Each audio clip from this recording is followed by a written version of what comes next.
dunia industri media bukan lagi dikuasai oleh korporat yang besar. Betul. Industri media saat ini dikelola oleh, ya individu, person gitu.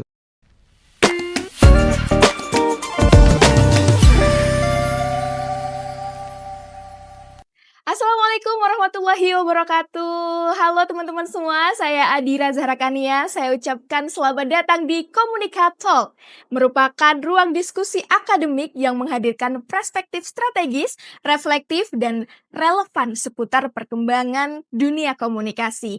Nah, teman-teman, ini merupakan episode perdana yang dimana di dalamnya kami akan bagi segmen per segmen dengan video yang berbeda-beda.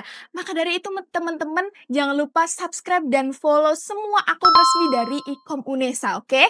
Biar nggak ketinggalan video-video berikutnya. Teman-teman, segmen kali ini kita akan membahas tentang lanskap industri komunikasi digital nih. Dinamika industri digital saat ini tuh kan berubah-ubah ya secara signifikan dalam beberapa tahun. Untuk membahas hal itu, sudah hadir di tengah-tengah kami ada Bapak Anam, SIKOM MIKOM merupakan Kepala Program Studi Ilmu Komunikasi. Selamat siang, Bapak. Yang Mbak Cara. Iya. Oke, langsung saja kita mulai dengan pertanyaan pertama ya, Bapak. Mhm. Jadi ini merupakan pertanyaan yang, banyak sekali ditanyakan oleh teman-teman Ikom Unesa dan mahasiswa ilmu komunikasi lainnya, yaitu bagaimana sih Bapak melihat dinamika industri komunikasi di era digital ini, Bapak? Oke, dinamika industri media saat ini sangat luar biasa sekali ya, perkembangan sangat cepat sekali. Kalau dulu itu kita melihat masih konvensional dengan media-media konvensional. Kita melihat televisi sekarang banyak sekali loh, banyak sekali orang tidak melihat televisi. Tetapi kita sudah melihat ke yang lebih luas lagi ya. Apakah televisi itu mati? Enggak, masih ada, tapi ada segmentasi yang berbeda begitu. Nah, kalau kita melihat dinamikanya ya perkembangan teknologi itu sangat berpengaruh kepada perkembangan ilmu komunikasi. Yang kalau kita melihat dulu itu berkaitan dengan contohnya surat kabar sekarang sudah ke digital, Betul. televisi sudah lagi ke digital, semuanya ke digitalisasi. Media sosial juga gitu ada perkembangan, ya kan gitu. Mmm. Nah, saat ini kalau kita berbicara tentang perkembangan, digitalisasi ke AI ya kan, AI itu adalah bagaimana kita bisa mengemas, teknologi buatan itu menjadi bagian dari komunikasi, bagian dari kita bisa sinergi gitu ya. Kalau kita melihat sekarang kalau dulu itu desain manual, mendesain itu gambar manual, Manual. sekarang sudah ada template-nya, lebih Iya. gampang lagi kan gitu.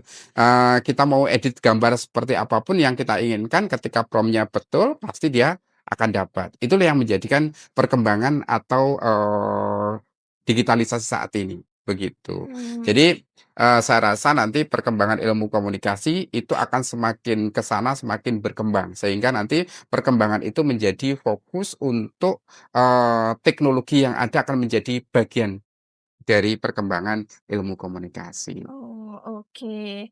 Jadi kayaknya anak-anak ilmu komunikasi ini, serba bisa dan menyesuaikan zaman begitu ya, Bapak? Sesuai dengan perkembangan zaman yang ada. Selain dari AI dan teman-temannya tadi, ada nggak Bapak, perubahan yang paling sangat signifikan sekali gitu di era sekarang? Kalau gini ya, perkembangan di prodi ilmu komunikasi UNESA itu berbeda sama zaman saya kuliah dulu. Tentunya apa yang membedakan ya secara struktur kurikulum karena kita mengikuti paksar atau industri. Itu Oke. yang membedakan. Kalau dulu suruh presentasi selesai, analisis selesai gitu ya. Tapi kita saat ini kita dituntut untuk bagaimana kita memahami digitalisasi, bagaimana kita memahami analisis data itu dengan baik Mmm. gitu. Sehingga dari segi kurikulum berbeda, dari segi pengajaran berbeda, dari segi fasilitas pun tentunya berbeda. Makanya ini yang menjadi tuntutan kita sebagai prodi ilmu komunikasi, begitu. Begitu, oke. Buat teman-teman yang penasaran atau di kepalanya ada pertanyaan-pertanyaan tentang komunikasi, boleh kalian cantumkan di kolom komentar ya. Nanti akan kita bahas, kemudian kita bahas lebih lanjut di, video selanjutnya, seperti itu. Bapak, kira-kira dari pernyataan Bapak tadi, apa ya bidang profesi yang strategis bagi kami gitu, buat lulusan ilmu komunikasi ini? Kalau kita berbicara bidang strategis banyak sekali ya, karena, baik itu korporat, terus pemerintahan, wirausaha, semuanya bidang komunikasi bisa masuk, Mhm. ya. Ketika kita berbicara sosial media analis ya, konten kreator, semua institusi pasti saat ini membutuhkan konten kreator. Mmm, Bisa masuk juga. Kalau kita berbicara tentang perusahaan, marketing public relation, semua perusahaan pasti membutuhkan yang marketing namanya communication. marketing communication. Semuanya bisa masuk. Yang paling penting adalah bagaimana kita menjadi, lulusan atau sarjana ilmu komunikasi itu mempunyai kompetensi. Ya, Oke. kompetensi bukan sekedar ngomong, kompetensi bukan sekedar di depan kamera, tetapi kompetensi bagaimana kita bisa membuat konten kreator yang baik, bagaimana kita bisa membuat, planning yang bagus, bagaimana kita bisa mengolah media sosial dengan bagus, itu bisa jadi menjadi potensi yang luar biasa sekali.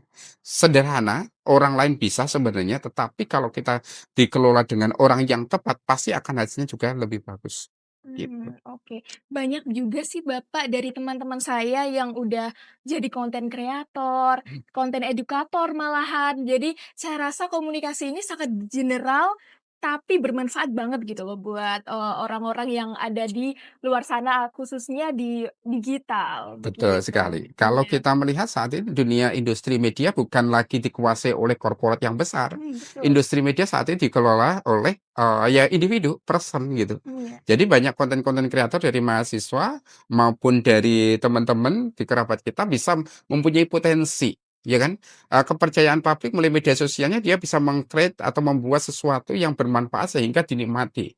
Ketika dinikmati itu pasti akan dia mendapatkan pengaruh yang luar biasa untuk diikuti, begitu. Jadi itu mempunyai potensi, namanya influencer-nya seperti itu. Mmm. Jadi potensi bukan lagi ke industri korporat yang besar, tapi potensi saat ini adalah, individu atau person itu bagian dari, mempunyai potensi untuk perkembangan teknologinya, perkembangan dari dunia industri, begitu. Ada satu lagi Bapak, teman saya itu salah satunya dia, belajar copywriting Mhm, dan juga dia mengedukasi teman-temannya untuk membuat prompt yang bagus. Nah, itu juga kan masuk ke dalam ranah komunikasi dan betul juga sekali. bisa dibuat industri itu, Betul cara betul, heeh. bikin, prompt yang bagus, yang menghasilkan baik dan benar, AI gitu gimana tanggapannya Iya, Bapak? itu sangat luar biasa karena, tuntutan saat ini mahasiswa bukan cuma membaca buku ya, Iya. membaca buku, tetapi kita bagaimana kita sudah perilakunya sudah advokasi, sudah bekerja secara Advokasi. langsung gitu ya.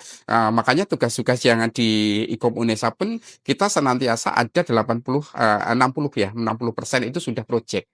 60% sudah project. 60% Jadi udah projeknya project. itu ada gitu.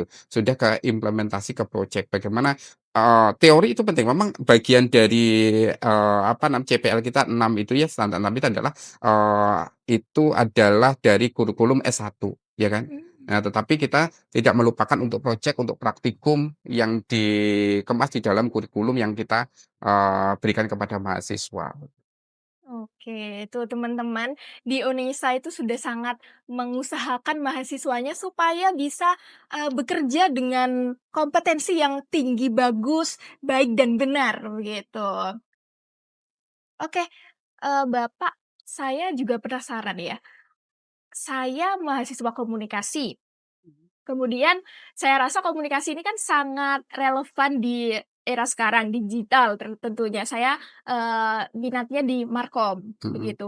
Menurut Bapak nih, selama saya kuliah, kemudian saya berniat untuk kerja, itu bagus nggak sih Pak untuk prospek kerja saya selanjutnya dan teman-teman juga? Oke, kalau kita berbicara prospek kerja di konsentrasi di Prodi Ilmu Komunikasi Unesa itu kan ada 3. Yang pertama adalah marketing komunikasi, yang kedua itu keterkaitan dengan manajemen media, yang ketiga adalah, komunikasi development. Untuk komunikasi development itu ada komunikasi perubahan sosial.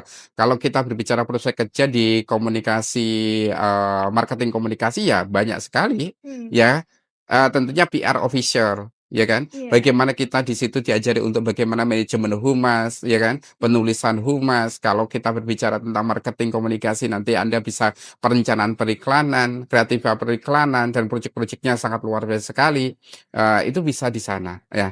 Apa kalau nanti teman-teman jadi di government di pemerintahan bisa jadi menjadi PR atau humas pemerintahan tersebut, begitu. Kalau nanti, yang konsentrasinya di MM mungkin pengelolaan media, konten kreator, dan lain sebagainya itu pasti. Kalau yang di komunikasi development, di situ, menjadi aktor-aktor politik ya, di Mmm. komunikasi politik bisa, penyuluhan bisa, dan lain sebagainya itu adalah dari prodi ilmu komunikasi UNESA. Oke, sangat bermanfaat sekali pembicaraan kita pada segmen kali ini.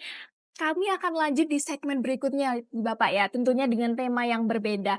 Dan teman-teman, untuk teman-teman saya ingatkan lagi yang punya pertanyaan tentang seputar komunikasi boleh dicantumkan di kolom komentar, nanti akan kami bahas. Untuk segmen kali ini kami cukupkan dulu Bapak. Terima kasih teman-teman sahabat komunikator. Kita jumpa lagi di video berikutnya. Dadah.